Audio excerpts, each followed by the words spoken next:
De vous et à très vite pour l'actu. Vous écoutez Radio Salvetat, la radio des Hauts-Cantons. 11h04, nous recevons Francis Cross, maire de la Salsa, qui a beaucoup de travail. Il va nous expliquer un petit peu, on va lui poser des questions. Agnès et moi-même, vous voyez que c'est... maintenant la radio devient aussi bien que RTL ou France Inter. Voilà, alors Agnès, bonjour. Bonjour. Bonjour Francis. Bonjour. Voilà, vous parlez près du micro, attends, je vais arrêter. Voilà. Merci d'être, je sais que tu as beaucoup de travail, Francis, on va se tutoyer parce qu'il y a tellement longtemps que je te connais. D'ailleurs, il y a une photo, tu te rappelles de cette photo qu'il y a là? Il y a longtemps, on était jeunes tous les deux. Toi, t'es encore jeune, mais moi, je suis moins jeune. Agnès, priorité aux dames. Voilà, je te présente Francis que tu connais, bien sûr. Et quelle question tu vas y poser en premier? Vas-y. Monsieur Francis Cross, parmi nous. Alors, je crois qu'on va faire un petit point sur la situation sanitaire actuelle. Allez-y. Oui, merci et tout d'abord, merci Marco et Agnès de me recevoir dans ces studios de Salvetat où je viens toujours avec plaisir. Donc pour moi ce matin, il est important de parler aux Salvetoises et aux Salvetois de la situation Covid sur la commune et des nouvelles mesures, on va dire, qu'il faut qu'ensemble nous mettions en place pour toujours mieux se protéger. Ce que je peux vous dire, c'est que la situation actuelle est de 3 foyers sur la commune de la Salvetat. On a 3 foyers Covid sur la commune qui impactent une dizaine de personnes. Donc vous voyez que il est important d'appliquer les gestes barrières qui nous sont recommandés, port du masque, se laver les mains, la distanciation, etc. Voilà, donc soyons toutes et tous prudents. La situation est surtout présente sur le village. Donc voilà, donc là où il y a le plus de monde rassemblé. Donc c'est pour ça que je vous demande d'être hyper prudent et d'appliquer impérativement ces gestes barrières. Donc ça, c'est la première chose. Deuxièmement, vous savez que nos aînés de 75 ans et plus ont été vaccinés, bien évidemment, pour les personnes qui ont été volontaires pour cette vaccination. Auparavant, il y avait eu le centre de vaccination de Saint-Pons, de la Bastide, et nous avons fait une opération avec la communauté de communes là pour vacciner l'ensemble des personnes qui le souhaitaient. Donc cette opération s'est réalisée le 25 mars et il y aura le rappel de ces vaccinations qui auront lieu le jeudi 22 avril. Donc même organisation, on appellera les gens concernés pour organiser, lorsque c'est nécessaire, ces transports depuis leur domicile sur le centre de vaccination éphémère de la Cône. Il y a eu beaucoup de monde, excusez-moi Francis, j'étais voir, il y avait plus de 80 personnes entre Fraisse et la Salvetat, plus, je dis bien, et c'est super bien passé. Voilà, effectivement, Marco, on a vacciné 88 personnes exactement sur ce centre de vaccination, depuis le matin, on va dire 9h jusqu'à 12h15, 12h10 même pour la dernière personne. Donc médecins et infirmiers de la Salvetat plus notre pharmacienne, c'est l'ensemble des personnes de la partie héroltaise de la communauté de communes qui ont été vaccinées, c'est-à-dire Cambon, Fraisse, Le Soulier, la Salvetat, Castanello et Rosis. Voilà, donc encore une fois, merci à tous ces professionnels de santé présents à ce moment-là, mais également présents tous les jours auprès de nos personnes âgées. La situation est compliquée, et puis elle est compliquée également dans la durée, mais je pense que il y a une bonne coordination entre médecins, infirmières, la pharmacie et la commune, de manière à mettre en sécurité le plus possible nos citoyennes et nos citoyens. Mais voilà. On a pu être vacciné également chez nos médecins traitants. Voilà, alors il faut bien faire les différences, quoi. Hein. 75 ans et plus, voilà, c'est un vaccin qui s'appelle Pfizer ou Moderna. À partir de là, vous ne pouvez faire ces vaccinations qu'en centre de vaccination ou centre de vaccination éphémère. D'accord.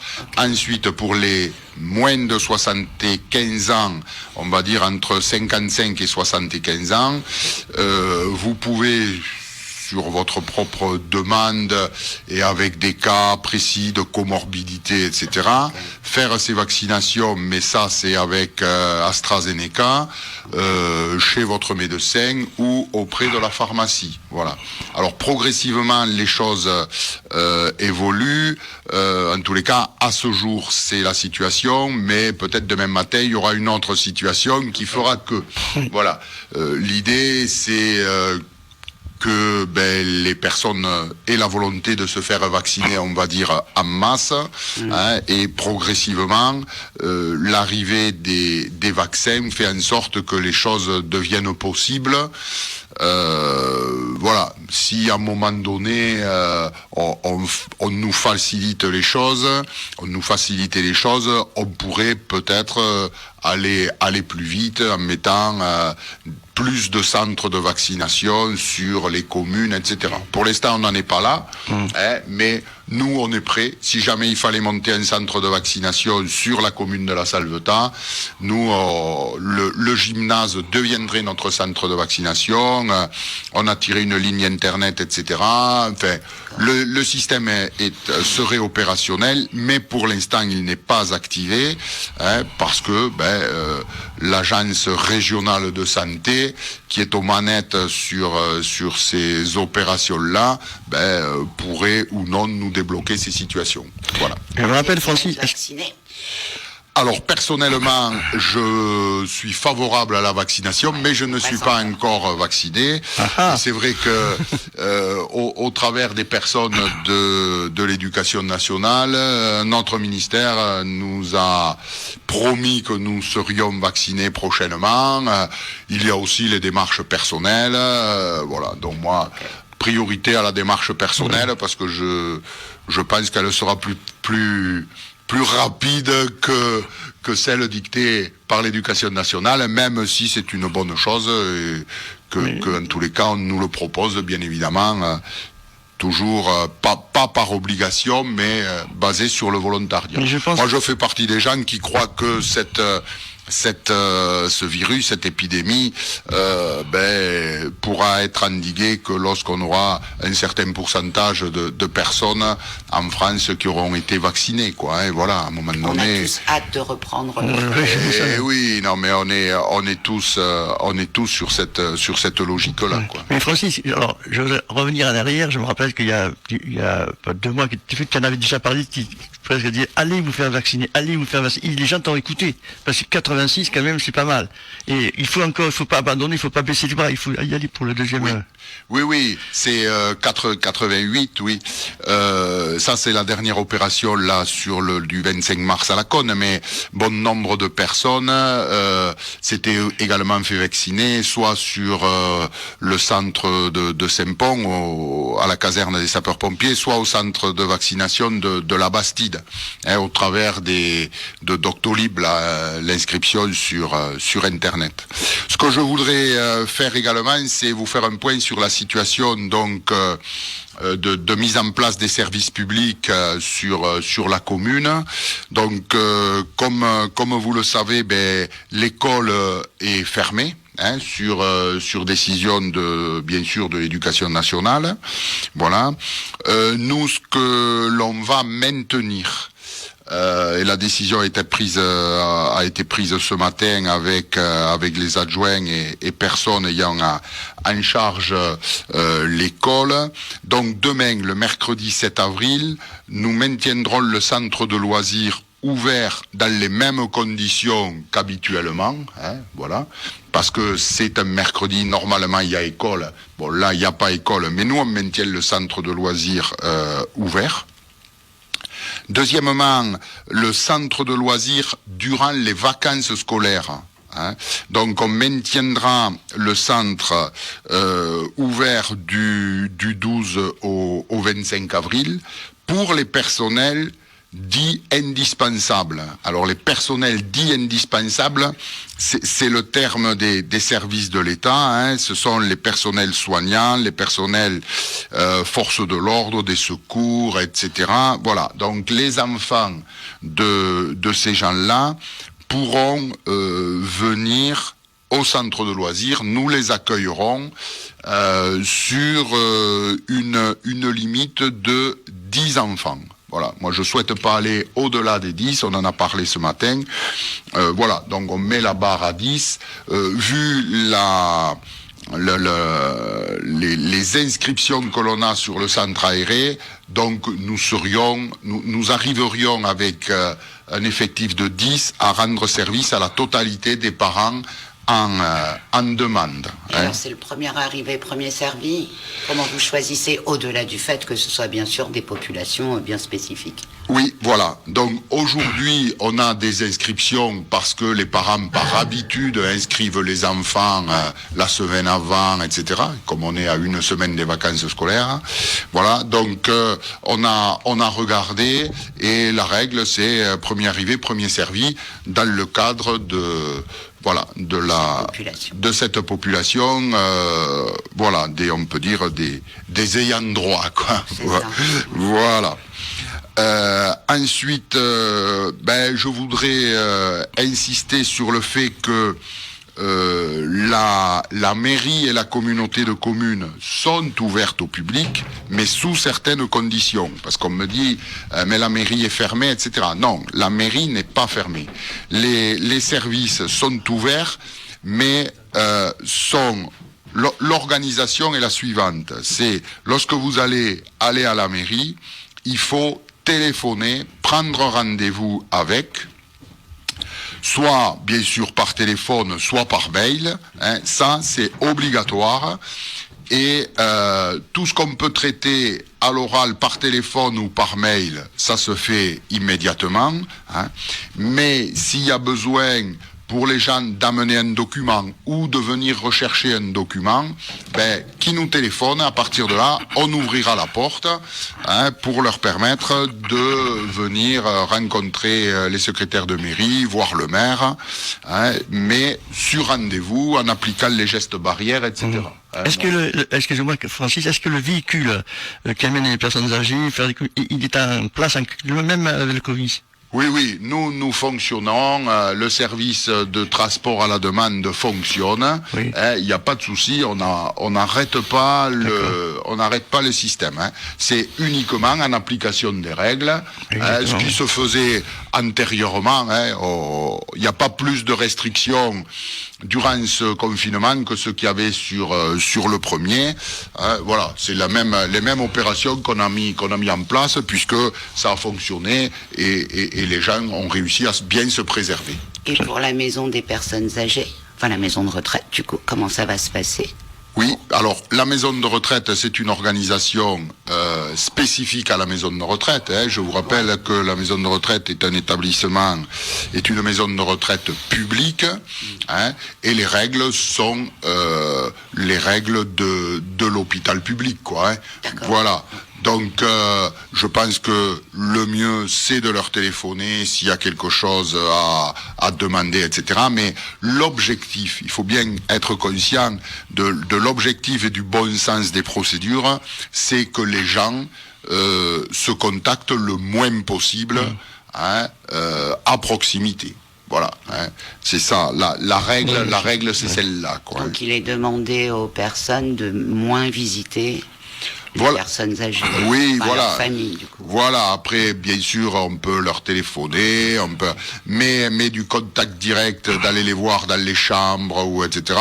Là, je pense que, voilà, là, il faut respecter et les uns et les autres et éviter faites casser la chaîne du virus pour éviter qu'il y ait mais moi, transmission. hier, j'étais dans le village parce que j'ai tourné un petit peu, j'entendais des gens, ça m'a mis en colère, j'ai rien dit parce que ça me regarde pas. Il y avait quelqu'un qui disait, oh, mais là, ça risque rien, il y a rien ici. J'avais envie de dire, maintenant, c'est comme partout, notre maire, il vous a dit de mettre, et sans masque, rien, hein. Et ça me fait bisquer parce que Non, mais là, à un moment donné, voilà, encore sur le week-end de Pâques, on va dire qu'il y avait un certain nombre de tolérances qui avaient été demandées par le président de la République. À partir d'aujourd'hui, les mesures, elles seront strictes, quoi. Hein, voilà, c'est-à-dire que le masque, vous êtes sur la voie publique, un espace public, etc. Il faut avoir le masque, mais j'ai prévu de vous rappeler les règles. Donc, pour être bien clair, tous les équipements publics aujourd'hui sont fermés. C'est-à-dire gymnase, boulodrome couvert, le gîte Compostelle. Les sites extérieurs restent ouverts. Vous voulez aller jouer à la pétanque à l'extérieur, vous n'êtes pas plus de 6, vous pouvez aller jouer à la pétanque avec les gestes barrières, etc. Ok, voilà. Mais pas à l'intérieur. Les assemblées générales organisées par les associations, parce qu'on m'a posé la question. Donc, ces assemblées générales sont considérées comme des réunions de travail, peuvent être maintenues dans une salle publique. Donc ça, c'est important aussi, avec le respect des gestes barrières, etc.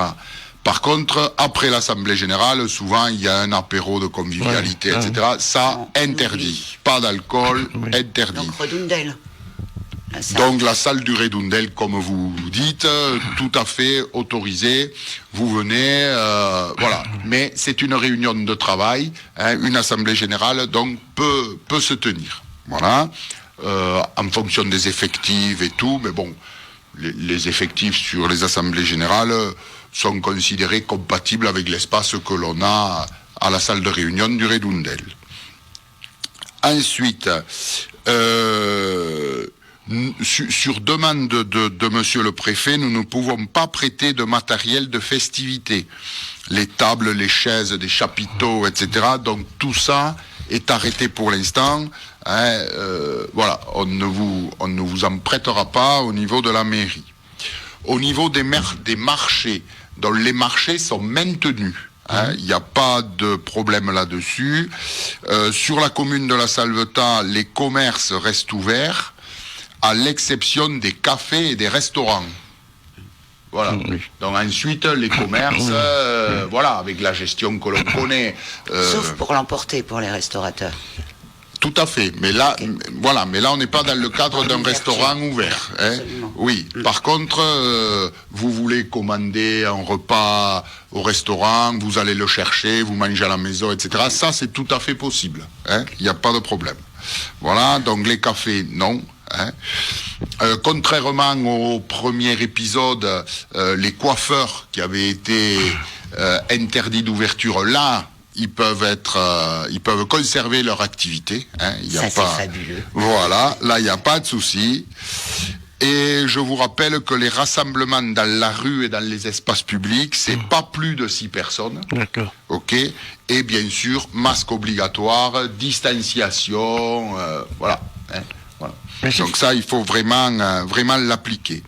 On m'a également posé des questions sur les déplacements. Donc, vous avez droit à vous déplacer dans un rayon de 10 km de votre domicile. À vol d'oiseau. À vol d'oiseau. À vol d'oiseau, voilà. De 6h du matin à 19h. Donc, si je souhaite aller faire mes courses sur Castres, c'est pas possible. Non, parce que vous êtes à plus de 10 km à vol d'oiseau de Castres, vous ne pouvez pas y aller. Par contre, si vous avez une visite médicale à Béziers, d'accord? Donc là, vous remplissez l'attestation que vous trouvez sur Internet ou sur les applications portables, etc. Il vous faut 3 documents. 1, l'attestation. 2, le justificatif de domicile, qui peut être une facture EDF, une facture de téléphone, pour prouver que vous habitez bien à tel endroit, et le justificatif du rendez-vous. chez le médecin pour faire une visite chez un cardiologue, par exemple, quoi. D'accord. Voilà. C'est parce que si vous êtes arrêté par la gendarmerie à Saint-Chinian, il vous faut prouver que vous êtes de la Salvetat, prouver que vous allez chez le médecin à telle heure, et prouver que vous avez rempli l'attestation. Voilà. Sauf si on part via un transporteur. Enfin, un VSL, les ambulanciers, du coup. Oui, mais enfin, le VSL aussi, il va vous aider à remplir tous ces documents, parce que eux, ils sont, on va dire, entraînés à faire ça, mais ils sont pas exonérés de le faire. Okay. Il faut qu'ils le fassent, quoi. Hein. Voilà. Donc, à un moment donné, vous serez bien obligé de les aider à le faire. Non, mais j'ai utilisé l'attestation hier soir, elle est très simple d'accès. Oui. Mais ne vous trompez pas. Oui, voilà, 3 choses. Prouvez que vous êtes de telle commune, prouvez que vous allez chez le médecin et que vous ayez l'attestation. Ouais. Voilà. Après, tout ça est possible. Par contre, aller faire des commissions comme vous le disiez, à Castres. Castres, ça peut être Béziers, enfin très. Tout à fait. La Cône. Bon, mais là, il faut éviter, quoi. Voilà. La Cône, la Salvetat, je pense que c'est jouable en vol d'oiseau. Je sais pas. Oh non, la Cône, la Salvetat, c'est 20 km. Oui, mais bon, avec voilà, il faut le moins possible. Oui, d'accord. Oui. Voilà, si vous trouvez les produits sur la Salvetat, il faut rester sur la Salvetat, quoi. Voilà, il n'y a pas, voilà. Hein, si vous faut aller chez l'opticien à la Cône, là, il n'y a pas d'opticien à la Salvetat, vous allez chez l'opticien à la Cône. Okay. Ça se comprend. Il y a une logique, quoi. Hein, voilà. Évitons les déplacements entre guillemets superflus, quoi. Voilà, tout ce qu'on peut éviter, il faut l'éviter. Mais monsieur le maire, nous, on en parlait avec Agnès, et ça, souvent, c'est très dur pour nous, hein. Quand on fait des interviews, des fois, il y a des gens qui viennent à 2. On n'a pas le droit d'aller prendre à 2, il faut prendre qu'une personne à la fois. Dans le studio, je pense, hein. Dans le studio. Oui, au niveau du studio, le studio, il fait tant de mètres carrés. Oui. D'accord? On essaie de, deux personnes. À la distance. Voilà, deux personnes à la limite, ok, mais pas plus. Ah, non, d'accord. Voilà. Il faut être raisonnable. Bon, là, nous sommes 3, le studio est à 3 personnes. Oui. On serait 6, c'est pas bien, quoi. Non, et puis, voilà. Quand on fait comme monsieur Francis, on est éloigné du micro. Et moi, je suis plus à 2 mètres. Si tu ajoutes 2 personnes là, c'est plus jouable. Voilà. Non, il faut être à distance. Non, il faut respecter. Alors, vous avez les déplacements interrégionaux, parce que là également, c'est possible. Alors, c'est pas des déplacements interdépartementaux, d'accord? Parce que les gens, parfois, ils font l'amalgame, non, entre, par exemple, Rouquier et la Salvetat. Vous pouvez vous déplacer de Rouquier à la Salvetat. C'est pas le même département, mais ça rentre pas en ligne de compte. Ce qui compte, c'est les déplacements interrégionaux. Donc, sur les déplacements interrégionaux, c'est attestation avec uniquement un motif impérieux. Okay. D'accord? Voilà. S'il n'y a pas de motif impérieux, vous n'avez pas le droit de vous déplacer d'une région à l'autre. Hein? Voilà. Donc ça c'est également. Ça c'est important. Oui. Ça c'est également important. C'est pas toujours. C'est quelques cas, mais enfin ces quelques cas, ils nous sont quand même présentés. Donc voilà un peu moi ce que j'avais à vous dire ce matin sur les différents détails. Hein. Je pense qu'on a été, j'ai été très précis sur un certain nombre de points.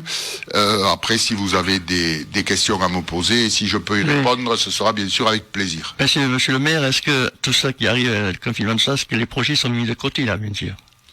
Non, nous au niveau des projets, on continue à travailler sur nos projets.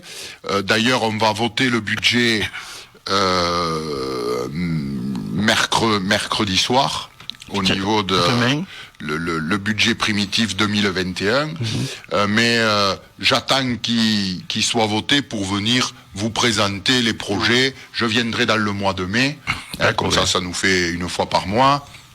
Je viendrai dans le mois de mai vous dire, sur l'année 2021 est prévu ça, telle opération, telle opération, telle opération.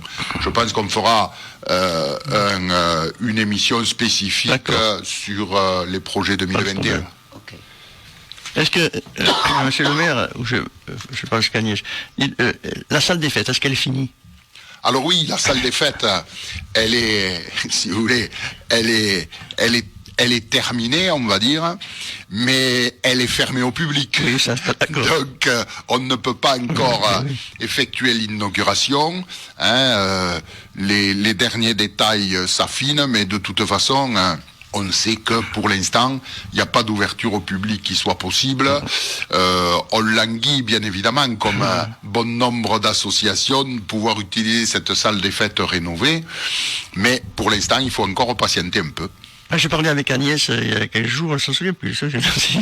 Je disais que chez le maire, c'est qu'à La Salvetat, il y a plus de 30 associations.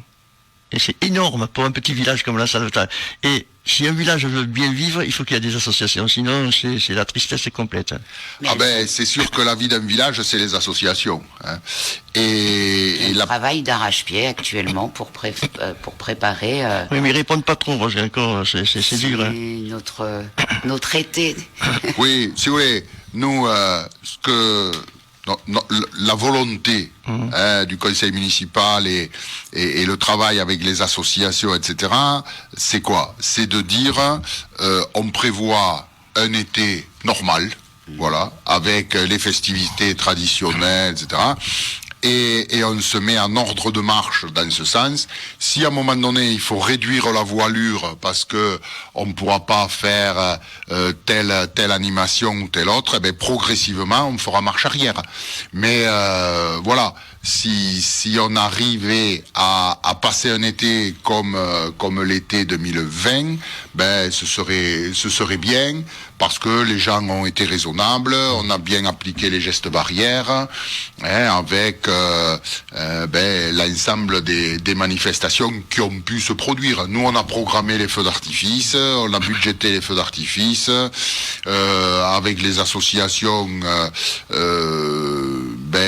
pareil quoi, avec les jeudis de Montarno, avec la country, avec les marchés gourmands, la country aussi, avec le festival country, avec donc voilà, tout ça est en route quoi. Le festival de poésie, avec voilà, donc pour l'instant on maintient tout.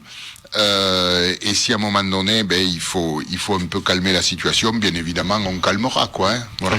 Et j'ai pu constater avec ravissement que vous étiez en train de refaire faire le tour du lac de la Raviège. Il allait être accessible. Alors quand? Voilà, accessible aux fauteuils, oui, alors c'est poussettes. Oui. Alors c'est pas le tour du lac de la Rabiège, c'est la base touristique des Boules d'Ouire. Ah, ça c'est bien, oui. Voilà. Ça c'est plutôt chouette. Voilà. Donc là, il y a un travail qui est effectué donc en collaboration communauté de communes et commune de la Salvetat, et qui va être opérationnel pour bien sûr cet été, avec un cheminement piéton et en particulier pour personnes à mobilité réduite. Pour également les poussettes, voilà, donc tout ça est en cours, a bien avancé d'ailleurs. Il va y avoir un ponton pêche également opérationnel sur la partie juste après le port, Okay. Voilà, donc donc on fait tout pour être opérationnel au beau jour. Sur les plannings, les choses devraient bien se passer. On n'est pas en retard là-dessus. Donc voilà quoi. Moi, je sais que je me bats depuis quelque temps. Je fais partie, tu le sais, Francis, de l'association de pêche. Oui. Je me bats pour qu'on peut faire des endroits où, à quelqu'un, ça y est, pour les handicapés qui ont ce fauteuil roulant, quelqu'un qui est handicapé, il ne peut pas aller pêcher, parce que ça descend comme ça, mais faire des escaliers, faire des rampes pour se tenir, et là, il y en a pas. Et ça, je suis allé à la Cône, ils en ont. Donc, il faut peut-être demander à l'association de pêche d'en faire. Oui, mais c'est un projet porté par l'association locale de pêche, en partenariat avec la mairie, en partenariat avec la Fédération des pêcheurs de l'Hérault. Donc tout ça a été budgétisé, a été acté, validé, etc. Et donc ça va se mettre en place pour l'été prochain. Ce sera opérationnel, comme je vous le disais. Juste après le port, il y a un espace qui est relativement sympathique, qui s'y prête. Voilà, donc c'est bien. Voilà. Moi, il y a un petit qui me met en colère un peu, Francis, c'est par exemple ce livre-là, ça s'appelle Mon héros. Jamais, au grand jamais, il n'y a pas la Salvetat dessus. Pourquoi? On a quand même de belles choses. Il y a des gens qui sont vaillants, il y a des gens qui font beaucoup de choses, la mairie, tout le monde. Hein. Pourquoi il n'y a jamais écrit la Salvetat? Oui, alors sur le document du conseil départemental, bon, tu es un peu, voilà, non, il y a de temps en temps on est présent. Bon, c'est vrai qu'il y a 342 communes dans le département de l'Hérault, c'est un peu compliqué de faire des zooms partout, mais bon, on est quand même bien présent. Et pour nous, le conseil départemental, c'est un vrai partenaire, quoi. Oui, oui, d'accord. Oui. Voilà, que ce soit sur les routes, que ce soit en termes de déneigement, en termes pour aider nos services de secours, etc. Voilà, donc là, on devrait enfin avoir le pont de Belot, là, le pont sous la Resse, oui, à l'auberge de la Resse. Hein, les travaux devraient débuter après l'été. Donc en septembre, parce que c'est un chantier qui traîne, enfin c'est un dégât qui traîne depuis 3 ans. Voilà, non, le temps passe vite et donc là voilà, mais le département là est en train d'accélérer sur ce projet, quoi. Je sais pas qu'Agnès est d'accord avec moi. On ne parle pas assez quand même de la voirie. On ne parle pas assez des ouvriers de la mairie. On ne parle pas assez de tous ces gens les policiers, la police rurale, les gendarmes et tout. Ils font un grand travail à la Salvetat. On va te dire, on les voit pas, mais si, on les voit. Oui, non.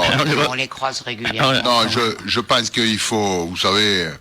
Voilà, il faut regarder les choses objectivement et éviter de toujours être pessimiste, quoi. Non, je dois dire que tant au niveau du personnel administratif que de nos personnels techniques ou des personnels qui sont à l'école, nous avons une bonne équipe de salariés qui vraiment se sentent impulsés par ce devoir du service public.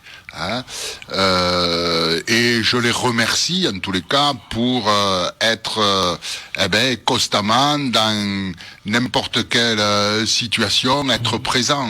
Vous savez, que ce soit, on a passé quand même un hiver, il faut pas l'oublier, rude, quoi, avec beaucoup de neige, et les gens le matin, ils se lèvent très tôt pour actionner les chasse-neige, que lorsque nous on se réveille, les voiries sont déneigées, sont dégagées, etc. Au niveau des personnels également sur les groupes scolaires, c'est pareil, il y a un travail qui est fait régulièrement avec vraiment ce sens du service public, et je leur demande qu'on est là au service des gens.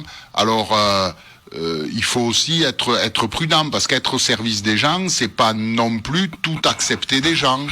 Voilà. Et nous, on n'accepte pas tout. Il y a des choses qui sont possibles, ça rentre dans leur mission, mais aussi il faut considérer ces gens-là, leur parler avec respect, etc. Parce que voilà, et j'insiste là-dessus. Les gens, ils ont pas non plus droit à tout, quoi. Voilà. Donc. Merci, Monsieur Francis. Voilà. Il faut à un moment donné respecter l'autre pour une bonne règle de vie en société. Ouais, il faut penser que tout à l'heure, Francis, tu as dit que pour la mairie, je vais donner un numéro, c'est le 04 67 97 61 47, 04 67 97 61 47. Quand s'il y a un papier à demander, un renseignement, on peut téléphoner tous les jours. Oui. Le matin, l'après-midi. Oui, vous appelez, ça change rien, aux heures d'ouverture. Vous appelez aux heures d'ouverture de la mairie, on va vous répondre, il n'y a aucun problème. S'il faut qu'on vous donne un document, ou alors il faut que vous apportiez un document, on vous donne rendez-vous, il n'y a pas de problème, monsieur Tel, vous venez à 14h30 en mairie, et on vous ouvre, les portes sont bouclées, mais là, on vous ouvre, et voilà, dans le respect des gestes barrières, voilà. Et surtout, le message, c'est ça, quoi, moi, j'ai fait le point ce matin avec le cabinet médical, on a 3 foyers sur la commune, il faut éviter que tout ça se diffuse et prenne une ampleur relativement importante. Là, on sait qu'on a une dizaine de personnes qui sont sous Covid. Voilà, protégeons-nous, c'est dans l'intérêt de tout le monde, quoi. Exactement. Voilà. Agnès, tu as quelque chose à penser à monsieur le maire? Non, j'ai fini. Il a répondu à Ouais, votre voilà. Mais merci monsieur le question. maire et dans le mois prochain vous viendrez nous parler un petit peu des projets. Il y a déjà des chemins de campagne ont été déjà faits. Moi je le sais parce que je me promène sur les chemins de campagne. Enfin quand j'allais à la chasse, c'est des chemins qui ont été refaits, qui avaient des trous. Bon, on peut pas tout faire en même temps bien sûr. Hein, mais... Oui, mais moi je viendrai toujours avec plaisir vous faire un peu le point sur les projets qui auront été validés par la communauté de communes et pour la commune de la Salvetat pour cette année 2021. Voilà. Ah, et puis, pour finir, Agnès va t'en parler, Francis, la vie de nos campagnes. Alors, de nos montagnes, pardon, c'est un peu comme le 10 des Quai 10, tu te rappelles? Une nouvelle Voilà. émission. Avant, on avait le 10 des Quai 10, maintenant, ça s'appellera la vie de nos montagnes. Alors, elle va nous expliquer un petit peu qu'est-ce qui va se passer dans cette émission. Alors, ce qu'il va se passer dans cette émission, c'est que nous allons faire une petite part d'histoire sur chaque commune avec le concours d'Adeline Gazelle. Voilà, ce que nous avons déjà démarré ensemble la semaine passée. Et puis en suivant, nous allons recevoir messieurs les maires. Je dis messieurs les maires parce qu'il s'agit des communes de Freins, Laconne, Murat, la Salvetat bien entendu pour les 4 premières. Et vous aurez la possibilité bien entendu de poser des questions à ces messieurs que nous leur transmettrons bien entendu et auxquelles ils répondront. En suivant, nous allons recevoir également nos associations. Voilà, pour qu'elles puissent vous parler de leurs projets pour cet été. Et nous irons à la rencontre bien des villageois, de façon à ce qu'ils puissent nous raconter des anecdotes. Et les maires aussi. Et quelques recettes. Les maires des environs aussi, parce que voilà, il faut... Ça y est, c'est fait. Ah, est-ce que j'ai pas entendu? J'étais au téléphone, j'ai pas entendu. Voilà, c'est fait. Voilà, mais c'est... Donc, très prochainement, Monsieur Francis Cross, à nouveau en radio, mais pour la vie de c'est avec un grand plaisir, parce qu'il aime bien venir à la radio. Voilà. Hein. Et nous attendons vos questions, bien entendu. Voilà, Francis, est-ce qu'il y a quelque chose à dire en plus? Non, je pense que j'ai peut-être été un peu sévère sur les courses qui doivent se faire sur Castres. Hein, voilà, tout à l'heure dans les déplacements. Je ne sais pas si c'est une sévérité. Voilà, mais bon, en fait, avec une attestation prouvant, on va dire, aller faire des commissions de première nécessité, mais éventuellement les choses pourraient être tolérables, quoi. D'accord. Voilà, donc ça, je le précise parce que c'est vrai que bon nombre de personnes ici vont faire également des commissions, on va dire, sur Castres, enfin des achats, etc. Donc si on reste sur des premières nécessités, les choses doivent être possibles, quoi. Moi, je pars du principe aussi, je dis chaque fois à la radio, n'allez pas ailleurs, c'est que vous avez à la Salvetat. Parce qu'il y a quand même deux supermarchés, des magasins, et il y a des bons bouchers, des bons charcutiers. Et on peut rester à la Salvetat. De l'entrée au dessert, sur la Salvetat. Oui, oui. Il y a aucun problème là-dessus, et on est bien sûr favorable à ce que les gens consomment sur place, fassent travailler le commerce local, exactement. etc. Ensuite, moi, je vous donne la réglementation. Oui, non, mais d'accord. Les gens, après, on ne souhaite que, mais ils peuvent aussi, sur des achats de première nécessité, aller chez nos voisins. Voilà. Voilà, Agnès, c'est que le dire de plus. J'ai terminé. Merci à vous. Merci, Francis. Merci, et puis... merci à vous également, et puis à bientôt, et protégeons-nous. Voilà, et bon courage, parce qu'être maire, en ce moment, c'est pas la joie, comme on dit. Merci, voilà, c'était Francis Cross en direct. Je dis bien en direct, vous le réécouterez demain ou après-demain. Alain Delon écoute la radio. Alain Delon préfère la radio. Alain Delon.